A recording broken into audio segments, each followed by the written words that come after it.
ഞങ്ങൾ നേരത്തെ പ്രചരണ പ്രവർത്തനത്തിൽ മുന്നിലാണ്. കാരണം ഇവിടെ പ്രിയങ്ക ഗാന്ധിയുടെ ബൈ ഇലക്ഷൻ കഴിഞ്ഞിട്ട് ഇവിടെ MLA രാജിവെച്ചതിന് ശേഷം ഞങ്ങളുടെ പ്രവർത്തകരാരും നിന്നിട്ടില്ല. ആ പ്രവർത്തനം അതേപോലെ ബൂത്ത് കമ്മിറ്റികൾ ചെയർമാൻ പുതിയ കുറച്ച് ബൂത്ത് കമ്മിറ്റികൾ ഫോർമേഷൻ ഉണ്ടാക്കിയെന്ന് മാത്രം. ബാക്കി എല്ലാ ബൂത്ത് കമ്മിറ്റികളും അതുപോലെ പ്രചരണ രംഗത്ത് എന്നോ തുടങ്ങിയിരിക്കുക. നിലമ്പൂരിൽ ഞാൻ നേരത്തെ പറഞ്ഞതുപോലെ ഒരു കാലത്തുമില്ലാത്ത രൂപത്തിൽ നിലമ്പൂരിൽ അതിൻ്റെ മുന്നൊരുക്ക പ്രവർത്തനങ്ങൾ സജീവമായി നടന്നിട്ടുണ്ട്. അപ്പോൾ അതുകൊണ്ട് തന്നെ അത് ബൂത്ത് തലത്തിലാണെങ്കിലും ബാക്കി സംഭവങ്ങളാണ്. ഇപ്പം ഇന്ന് മുതൽ ഞങ്ങളുടെ പഞ്ചായത്ത് തലത്തിലുള്ള ബൂത്ത് ചെയർമാൻ കൺവീനർമാരുടെ യോഗം നടക്കുകയാണ്. ഇന്നും നാളെയായിട്ട് അത് തീരും. മറ്റന്നാൾ തന്നെ ബൂത്ത് തലത്തിലുള്ള യോഗങ്ങൾ നടക്കുക. അതിൻ്റെ പിറ്റേ ദിവസം തന്നെ ഞങ്ങൾ പ്രചരണ രംഗത്തേക്ക് വീടുകളിൽ കയറാൻ വേണ്ടി പോവുകയാണ്. അപ്പോൾ അതുകൊണ്ട് ഞങ്ങളെ സംബന്ധിച്ചിടത്തോളം ഞങ്ങൾക്ക് വളരെ നേരത്തെ തന്നെ ഞങ്ങൾ മുന്നിലാണ് എന്നാണ് ഞാൻ പറഞ്ഞതിൻ്റെ അർത്ഥം.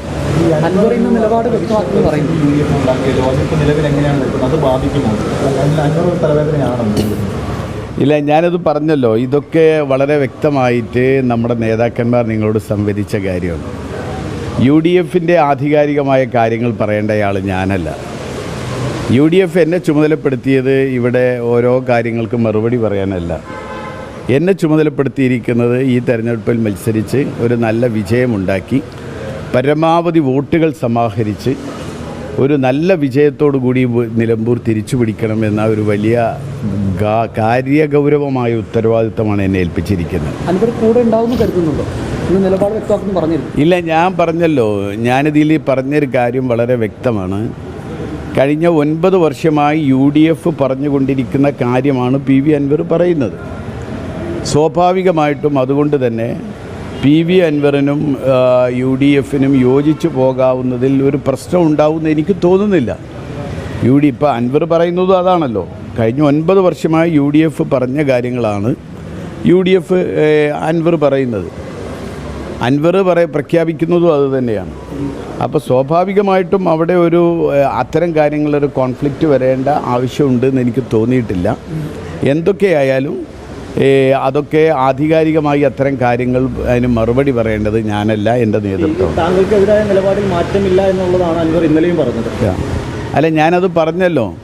അത് നിലപാടുകളെക്കുറിച്ച്, അത്തരം കാര്യങ്ങളെക്കുറിച്ച്, UDFലെ പ്രവേശനത്തെക്കുറിച്ച്, അൻവറുമായിട്ടുണ്ടാവേണ്ട ധാരണകളെക്കുറിച്ച് അതൊന്നും ഞാനല്ല തീരുമാനിക്കുന്നത്. അല്ല, ഞാൻ പറഞ്ഞല്ലോ, ഇതൊന്നും ഞാനല്ല തീരുമാനിക്കുന്നത്, എൻ്റെ നേതൃത്വമാണ്. നിങ്ങൾ നേതൃത്വത്തോട് സംസാരിക്കാം. പ്രചരണം നടത്തുന്നുണ്ട്. മുൻ DCC പ്രസിഡന്റ് VV പ്രകാശിന്റെ വീട്ടിൽ സന്ദർശിക്കുന്നു. ഞങ്ങൾ ഒരു പ്രചരണത്തിന് വേണ്ട എല്ലാ സംഗതികളും ഞങ്ങൾ ചെയ്യും.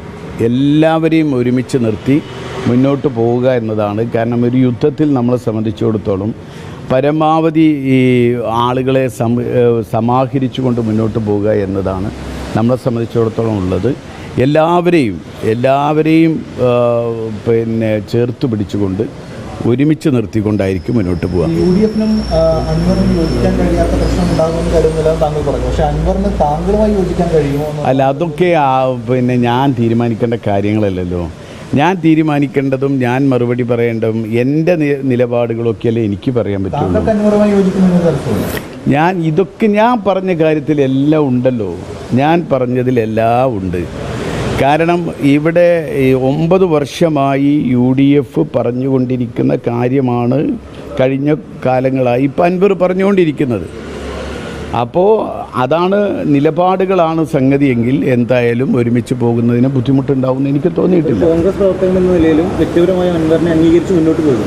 പക്ഷേ ഇതൊന്നൊരു വ്യക്തിപരമായ അംഗീകാരത്തിൻ്റെ പ്രശ്നങ്ങളല്ലല്ലോ ഇവിടെ.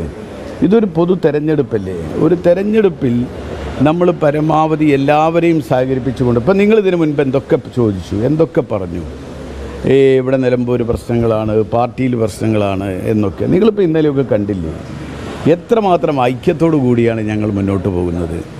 കോൺഗ്രസിൽ സ്ഥാനാർത്ഥിത്വം പ്രഖ്യാപിച്ചതിന് ശേഷമുള്ള ഞങ്ങളുടെ പ്രവർത്തനങ്ങൾ, സ്വാഭാവികമായിട്ടും അതൊരു പാർട്ടി ഒരു തീരുമാനമെടുത്താൽ ആ പാർട്ടിയുടെ തീരുമാനം അംഗീകരിക്കുന്നവരായിരിക്കും നിലമ്പൂരിലെ എല്ലാ UDF പ്രവർത്തകരും. ഞങ്ങളുടെ ഒരു രീതി അതാണ്. എൻ്റെ പിതാവ് കാണിച്ചു തന്ന ഒരു മാതൃക അതാണ്. ഞങ്ങൾ അതനുസരിച്ചിട്ട് കൊണ്ടായിരിക്കും ഞങ്ങൾ മുന്നോട്ട് പോകുന്നത്. ഓക്കെ. ഒറ്റയ്ക്ക് ഗ്രൗണ്ടിൽ കളിക്കുന്നതിൻ്റെ ഒരു വിഷമമുണ്ട്. എതിരാളികളാരും ഇല്ല.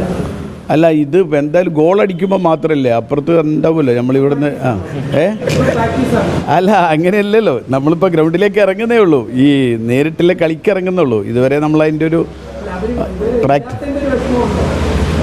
അല്ല, അങ്ങനെയല്ല, ഞാൻ പറയട്ടെ. എന്തായാലും പിന്നെ ഞങ്ങളെ സംബന്ധിച്ചിടത്തോളം ഞങ്ങൾക്ക് ഇതിൽ പൂർണ്ണമായും പ്രതീക്ഷയാണ് നമ്മളെ സംബന്ധിച്ചിടത്തോളം ഉള്ളത്. പിന്നെ അതുകൊണ്ടാണ് ഞങ്ങളുടെ പ്രവർത്തനങ്ങളൊക്കെ ആരെയും കാത്തു നിൽക്കാതെ ഞങ്ങൾ മുന്നോട്ട് കൊണ്ടുപോകുന്നത്. ഇതിലിപ്പോൾ ആരെയും കാത്തു നിൽക്കേണ്ട കാര്യമില്ല.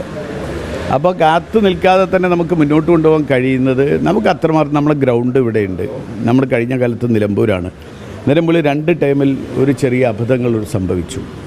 അതിനി ഉണ്ടാവരുത് എന്ന് ഈ നാട്ടുകാർക്കും എല്ലാവർക്കും അവർക്ക് അതിയായ ആഗ്രഹമുണ്ട്. അപ്പോൾ സ്വാഭാവികമായിട്ടും ആ ആഗ്രഹത്തിൻ്റെ കൂടെ നിൽക്കുക എന്നുള്ളതാണ് നമ്മളെ സംബന്ധിച്ചിടത്തോളം. i2i News, an eye for truth. i2i News subscribe ചെയ്തിട്ടില്ലാത്തവർ ഇപ്പോൾ തന്നെ സബ്സ്ക്രൈബ് ചെയ്യുക. നോട്ടിഫിക്കേഷൻ ലഭിക്കുവാൻ ബെൽ ബട്ടണും അമർത്തുക.